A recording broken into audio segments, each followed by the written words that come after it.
Πρόγραμμα μεταβολισμού, όχι άλλη δίαιτα, ρύθμιση. Για δεκαετίες η παχυσαρκία αντιμετωπίζεται σχεδόν αποκλειστικά ως πρόβλημα βάρους. Η ζυγαριά γίνεται το επίκεντρο, οι θερμίδες γίνονται ο εχθρός, η πειθαρχία παρουσιάζεται ως λύση. Όμως το βάρος δεν είναι το πραγματικό πρόβλημα, είναι το τελικό σύμπτωμα. Το πρόγραμμα ψυχομεταβολισμού Presim ξεκινά από μια διαφορετική αρχή. Το σώμα δεν αποτυχάνει, προσαρμόζεται.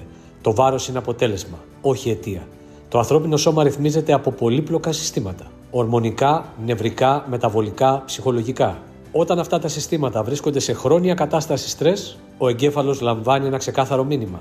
Το περιβάλλον δεν είναι ασφαλές και τότε ενεργοποιεί μηχανισμούς επιβίωσης. Σε κατάσταση επιβίωσης, ο οργανισμός μειώνει την καύση ενέργειας, αυξάνει την αποθήκευση λίπους, μπλοκάρει την απώλεια βάρους. Αυτό δεν είναι θέμα πειθαρχίας, είναι βιολογική ανάγκη. Γιατί αποτυχάνουν οι δίαιτες? Οι περισσότερες δίαιτες αγνοούν το στρες, αγνοούν τις ορμόνες, αγνοούν το ψυχολογικό φορτίο, αγνοούν το μικροβίωμα, αγνοούν τη φλεγμονή. Προσπαθούν να διορθώσουν το σύμπτωμα, πιέζοντας ακόμα περισσότερο το σώμα. Αυτό συχνά οδηγεί σε ακόμα μεγαλύτερη έκρηση κορτιζόλης, μεγαλύτερη μεταβολική πίεση, ένα φαύλο κύκλο αποτυχίας και ακόμα χειρότερα απώλεια πίστης στον εαυτό και στις ικανότητες του ατόμου. Τι κάνει διαφορετικά το μοντέλο ψυχομεταβολισμού? Το πρόγραμμα Presim δεν ξεκινά από το τι θα περιορίσεις. Ξεκινά από το τι χρειάζεται να ρυθμιστεί. Εστιάζει στη ρύθμιση του στρες, στις ορμόνες του μεταβολισμού, στην υποστήριξη του μικροβιώματος, στη μείωση της φλεγμονής, στο αίσθημα ασφάλειας.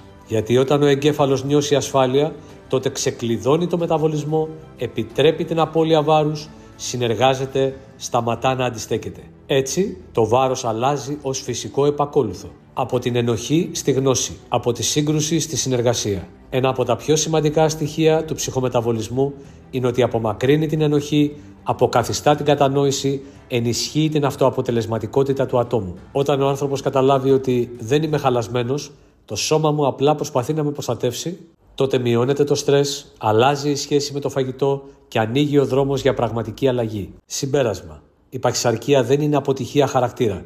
Δεν είναι έλλειψη πειθαρχίας, δεν είναι μόνο πρόβλημα θερμίδων. Είναι διαταραχή ρύθμισης. Και όταν ρυθμίζεις τα αίτια, το βάρος ακολουθεί. Αυτό δεν είναι υπόσχεση, είναι βιολογία. Αυτός είναι ο λόγος που το πρόγραμμα μεταβολισμού δεν είναι διαιτολογικό πρόγραμμα. Είναι ψυχο-ορμονομεταβολική ρύθμιση. Έχουμε τη γνώση, έχεις την επιλογή. Για περισσότερες πληροφορίες μπορείτε να καλείτε κάθε μέρα 10 με 8.30.